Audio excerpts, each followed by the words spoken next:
urabizi ko kuza kunsuzugura kuri pano yawe atari ibintu tugomba ndakumanura urumva ndakumanura ariko tugasanga mutinga kuri Kigali bakaba barakujugunya mutinga amabera nyoko wa mama kandi mutinga saba imbabazi.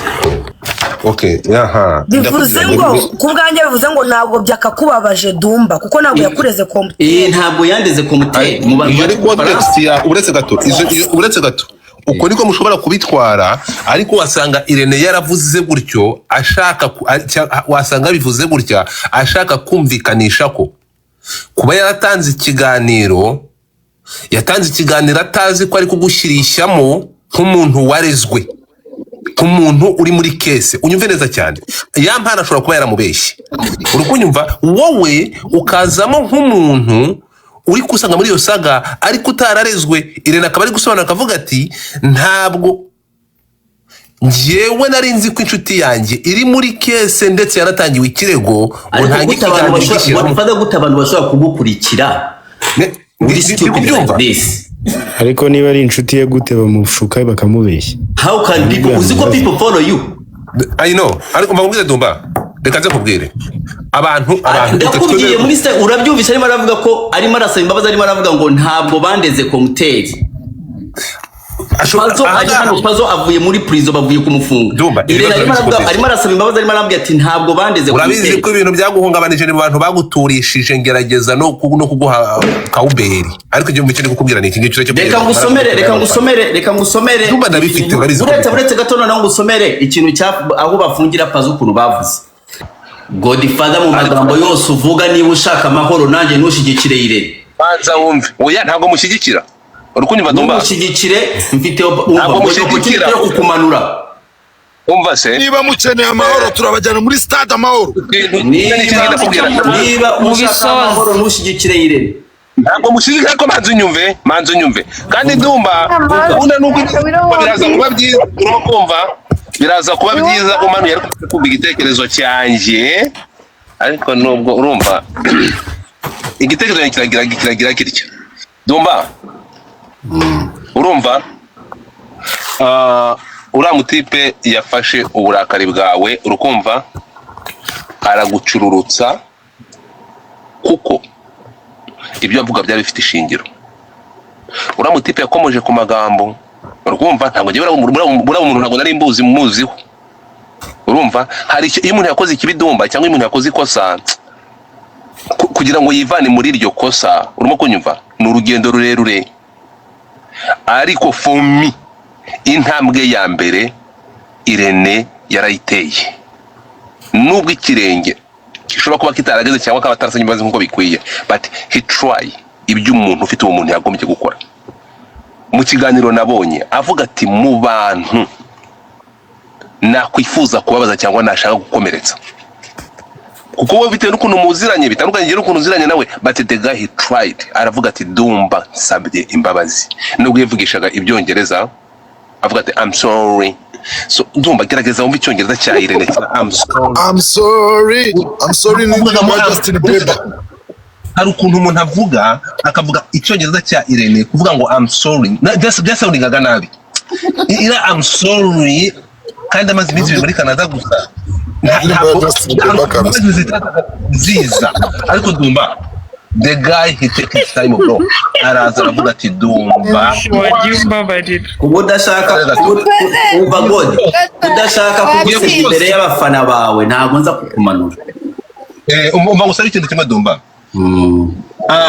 umugabo aravuga acha bugufa aravuga ati ntabwo nza kukumanura naringiye kukumanura Dumba he's one of my best friend Dumba umuntu ushobora kwidekara avuga ati Dumba he's one of my best friend and I cannot ntabwo nagerageza ikintu cyamukomereza cyangwa ku buryo namubabaza natunze umuntu kamera nkora amakosa ariko Dumba kugira ngo umuntu aterura avuge ko yaguze ikintu akigambiriye kuri kamera Dumba iyo ariko kazakora ari byo bimutunze ari ntabwo ariko kubura musore yarahagurutse agafata iya mbere Dumba mu burakari ufite no gufata Godfather buretse gato abantu mwese mu muting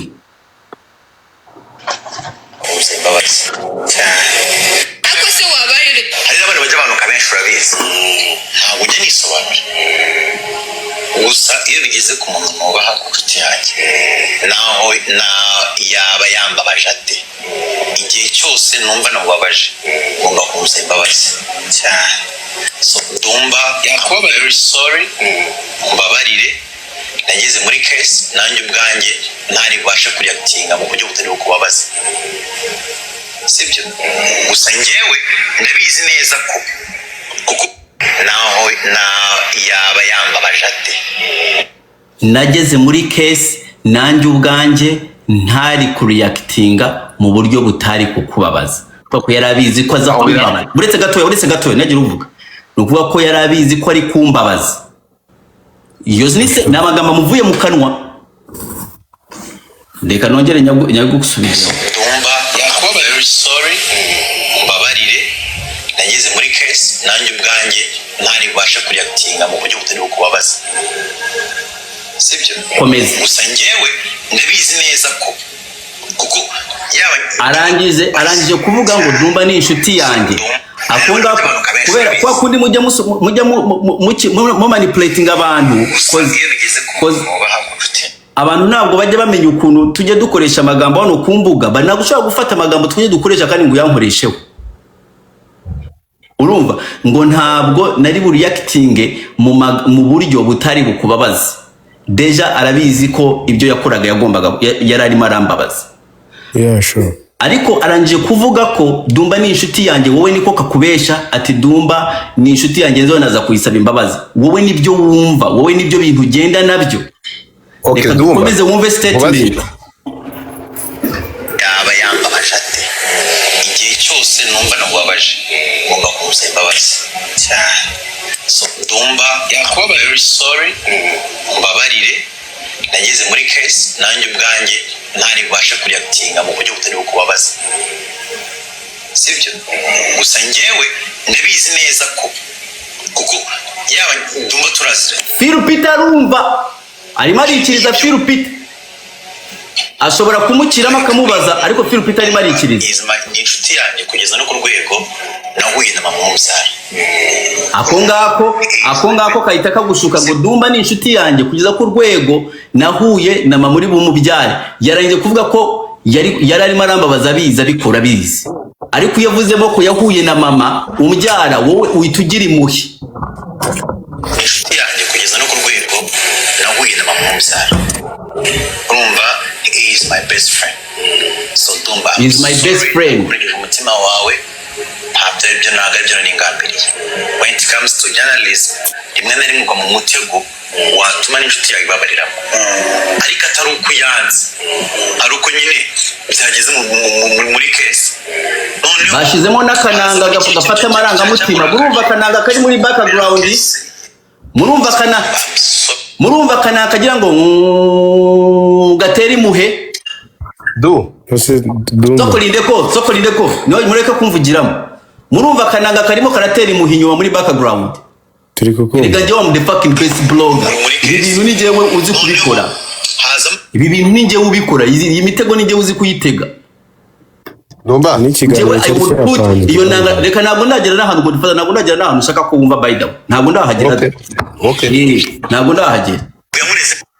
Rimwe na rimwe ugwa mu mutego watuma n'inshuti yawe ibabariramo ariko atari uko uyanze ari uko nyine byageze muri case.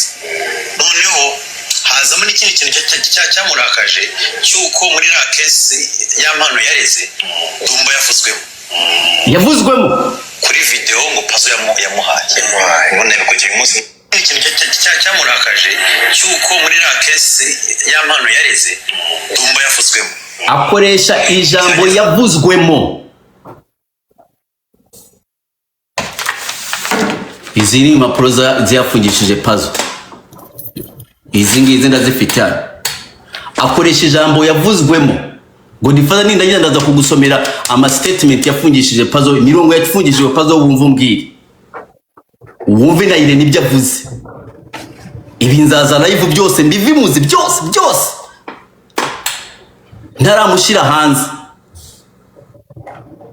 ariko atari uko yanze ari uko nyine byageze muri case.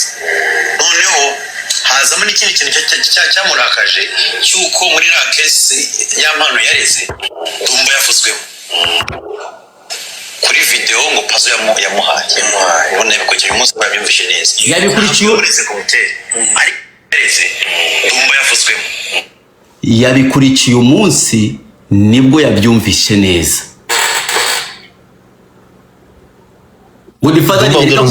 Godfather ngo yabikurikiye uno munsi agiye gusaba imbabazi nibwo yumvishe impamvu bafunze Pazo n'ibintu biganiro batanze n'ibiki byose yagiye akora ikiganiro atazi ibyo arimo arakora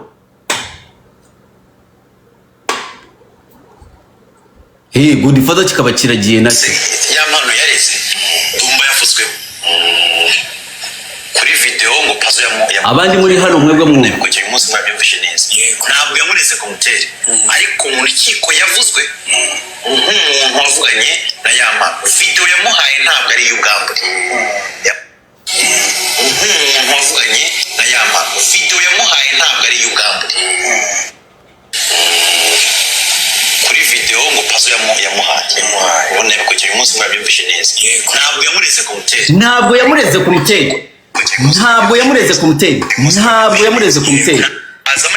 ntabwo yamureze komuteri Godfather now you can unmute Dumba umva ikintu kiriho ni kimwe sibyo sokorinde ko iyo umuntu avuze ngo arimo arasaba imbabazi aravuze ngo ntabwo yamureze komuteri Dumba umva ikintu kukubwira ni iki ngiki ugira gutse kunyumva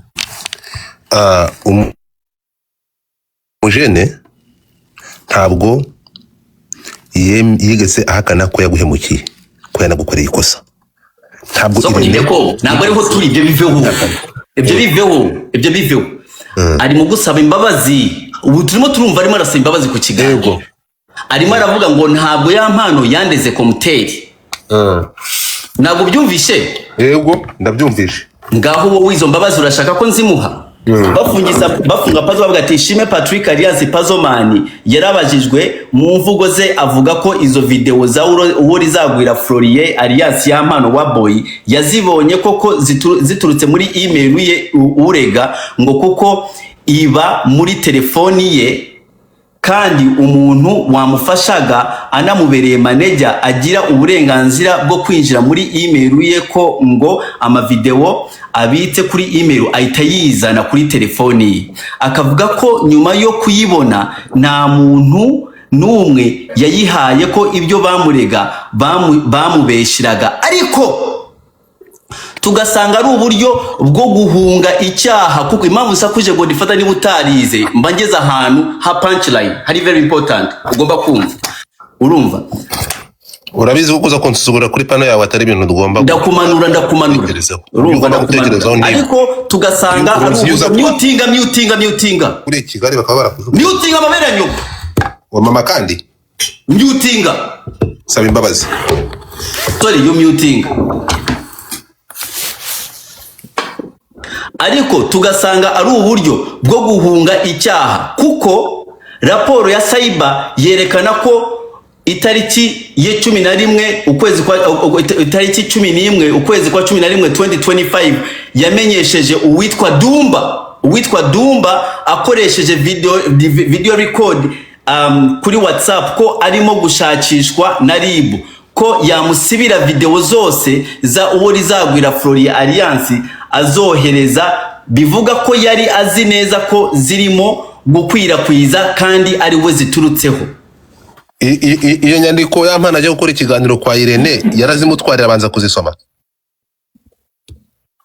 Irene iyo ngiyo ni responsibility yiwe kumenya ikiganiro agiye gusohora kubera aho ngaho iyo baza kuntwara Irene ibyo ngibyo ntabwo yari kubimenya niyo mpamvu birimo biramugaruka right now okay nk'inshuti yawe Irene ibibazo bikimara kukubwira nk'uko umuntu inshuti zawe zakwegereye Irene yabashije kukwegera kugira ngo amenye reka ntabwo yigeze ntigeze ntabwo yigeze ambaza ntabwo yigeze anambwira yarebye site imwe nicyo tuzi ndimo ndakubwira yari kuri site yashatse views nabyo kuri site ibi bintu barangije kubifata biri mu izina Dumba Pazo bahise bamutwara ku mufungo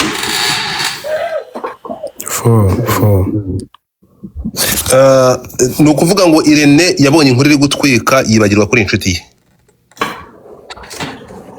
Urashaka views. Godfather nubwo ari n'iby'ubushuti niyo yaba ari undi muntu ntabwo ari ibintu udashobora gushira hanze because bishobora kugira ingaruka ku bandi bantu urumva. So ahubwo wenda nk'umunyamakuru uri professionnel yari kureba izina nka Dumba bavuze gutyo nawe yahamagara Dumba nga making sure ko na interview ya Dumba yifata ngo nayo ya upload kwese turebe impande zose story exactly ibi ngibi muri kubivuga gutya nk'abantu muri gukoresha amarangamutima angenda garuka ku bantu bakora ibintu nk'ibi usanga bavuze ku muntu n'inshuti yawe ukamuvugaho wowe mucamanza urabizi sheri nakuvuzeho urababara ariko nyuma naraje ndakwegera ndagusobanurira uranyumva nakuvuzeho naraje njye cyane ariko se wigeze ubipostinga kuri live biraho ariko Godfather ariko kubisiba ntabwo ndi kuvugira Irene murabizi ko wowe muravuga ikintu nshaka ni iki ngiki ikintu nshaka muri cyo twumve Dumba n'umuvandimwe ikintu nshaka kujya mu kubanga ko Pazo yafunzwe azira ubusa Godfather banza umve niyo point byonyine byari ikintu njya nibaza iyo muvuze ku marangamutima. Niba umuntu ashobora kujya hari hanze akabona agiye kuraburiza no kuba yakorwaho n'ibintu yagize yikoreye ubwe kuko azi ko social media ariho ahantu hambere ho kuza gufata amarangamutima ndetse n'ibitekerezo by'abantu agafuringa isi yose abeshya ariho yahereye noneho hataranatanga n'ikirego ni gute ushobora kuvuga ngo birimo amarangamutima narafunzwe bro. Godfather hari n'ikindi Dumba yatubwiye ibyo byose byakozwe n'imbabazi yasabye zumvikanye ko zari za Nyirarureshwa yaramubwiye ati ikiganiro wakoze umvuga genda ucyediting ntabwo amubwiye ngo nagisibe oya ukatemo ibintu wa na n'ubu ntarabikora arangije gusabiza imbabazi naraje kuri live ndavuga ati mbabaje Irene nkanjye ukuntu ntekereza n'ukuntu mbibona n'ukuntu byari bimbayeho navuze ko imbabazi za Irene ntabwo nzemeye agapromota arongera araduhuriza mu gikari kuri telefoni turongera turaganira tubivugaho ndamubwira Irene bavuga ati wowe nicyo ushaka nambwira ikiganiro nta kibazo kirimo kirakwinjiriza genda ukatemo ibyo bintu yampana arimo aravuga ukuntu nari namuhemukiye ko sinshaka kunyanduza nurangiza you don't need kugenda kuri televiziyo kunsaba imbabazi wandika ibintu uvuga ati ingiye na Dumba twajyane uvuga ati ni izi ngizi ni imbabazi usabe izindi imbabazi ni uburyo bwinshi ushobora kuvuga ushobora kujwa n'amagambo yandi bibe clear nanjye ndaza kuza mbwire ko nuza nkubabariye ubaye umunsi wa gatatu ibyo bintu twumvikanye ibyo biragoye kweri ntabwo byari bigoye urumva ubaye umunsi wa gatatu nta muntu utarabonye video ya mpano arimo arasambana yagiye muri boro yose buri telefoni yose y'umunyarwanda n'umuki n'umurundi baravuze ngo Dumba ni njyewe wari uri inyuma watumye Pazo ari hano watumye Pazo wowe Godfather urabizi neza Godfather twabaga turi mu gikari ntabwo ubwo bushinyaguzi bwanyu ndabwanga Godfather when it comes with me ukanye ntuzajya ibiboro bizanamo ibintu by'imikino n'ibiyugutwika icyo gihe Godfather waje hano ibyo bintu wari ubirimo you participated a lot muri ibi biboro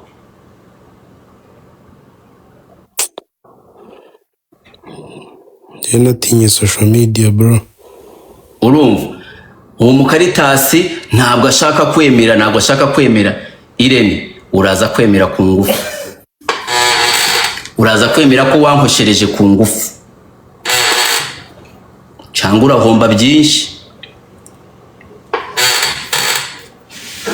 abantu mwese mwibazaga ko Irene n'inshuti zanyu n'iki abanyarwanda ndabazi mushaka abantu bameze neza Irene ndaza kumumeza nabi turebe niba muzongera kuba inshuti ze cyane no kumukunda no kumusapotinga buri muntu aba yicaye kuri gasiya ze zose njyewe hano naje hano niryo ndayifatanyishira kuri nuza ndayizunguza abanyita umupede ntabwo nigeze nigira umuntu wadanje mwiza bankunda ukomeze nuko nguko iswawe Irene wibrandinze nk'imarayika bro ndaza kwereka abantu kuri nyamaswa Yago yarabivuze bamwita umusazi. Nguri umurokore, nguri manager w'abarokore. Mwari murimo murakora neza muhitinga views narwo mugikeneye promotion. That was very good. Bari umva wakoze mu gituba cy'ingwe.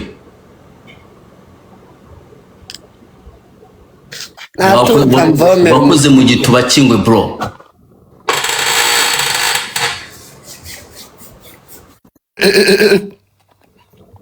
Yakoze mu days ikinga za 5 days batakwaka. yakoze mu giki Igituba cy'ingwe izindi ukundi koko kwari gufasha imboro y'intare. ubwo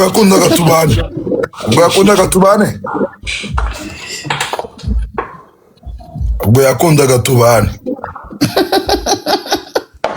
Ndumva nyuma yaga ibyo yagukoreye nibikoze biramuha isomeje azaba yabikoze bire wamusabye ngiye ndabyizeye. ntabikora natabikora ubwo nawe arabashaka ibintu birebire. Nashaka bireke hari umuntu arubwo bari kumwigira. Nashaka byihorere. Natuza mvomera witushi urekura umuceri nzayo nje pira. Njyewe sinungukaga muri ibi biboro byanyu murabizi simbikuramo amafaranga. Maze kubabwira ko njyewe ndi umutemyi w'ibiti. N'imibiti niko mbayeho. Niko mbayeho. Ntago murambona ndimo ndashaka amafaranga kuri YouTube. I have never. Icyo nakoze nabahesheje amafaranga aba YouTubers. I don't get money from this shit. I don't get money from this shit.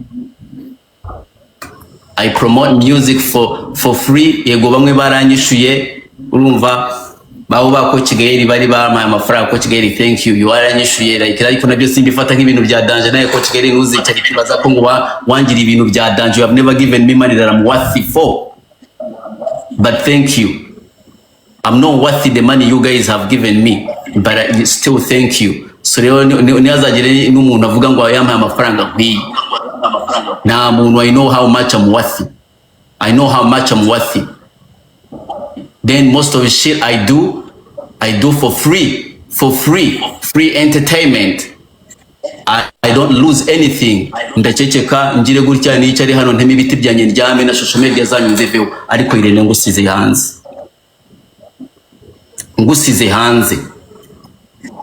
Ngusize hanze Irene ndabivamo urabizi. Irene, that's how you don't think. Wanze kwibuka ko dumba ibi bintu ntabikuramo amafaranga nshobora no kukubabaza. Ni brandize nk'umublog ushobora kuvuga ibintu byose. Irene n'ubwo bwenge ntabwo wagize.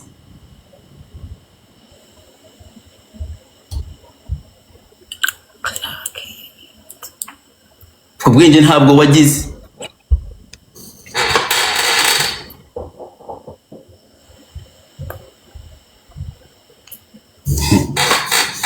You will sit down and see. Ndakubwiye ntabwo bizaba amahoro.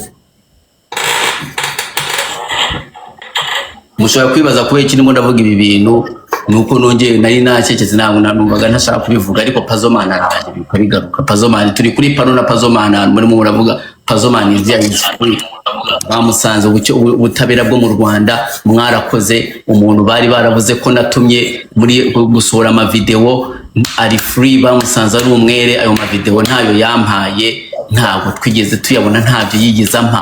Ntabwo nakabaye imbabaye gutya ndimo nigirisha. Iyo biza kuba byarabaye ntabwo nakabaye narababaye ukunguko. Nakabaye mvuga ati Imana irakoze yavuye yo, reka twicecekere. Ariko I have to come back for you. Yeah. I told you. She or he that laughs last laughs best, my friend. I'm laughing fucking last, Irene. I'm laughing last. So, abantu iyo baruteye ubundi bagasanga yari umwere, bo nta tegeko ribahana rihari. Ntabwo wajya muri ibyo. Umva Mucamanta ahantu yibereye. Next. No bagomba kwanwa none se bazera Ujya kurekura umuceri uzambwira nza ngutereke agakamera dukore episode. nese Bafite agasonga bugari shimani Tandahita ina views na subscribe. aho ngaho mpita wigisubizo Dusonga bugari twica. umva cyaze du iyo fi nzaba ndi kuyirya buno episode by episode. umusaza yabyumvise nta muceri mwana. Ukunda gasonga bugari. I can't wait. Umusaza yabyumvise nta muceri muzabona ntaho byara. Mubaza Dumba. Ikintu cya mbere ni uguharanira guteza imbere igihugu. Yes, nibyo Dumba bavuga. Mama igihugu twiteza imbere. Ibindi byose ibyo by'ubusonga bugari, amabase, ibitebe, Goliath ni uvuze ibi. Goliath barahindutse.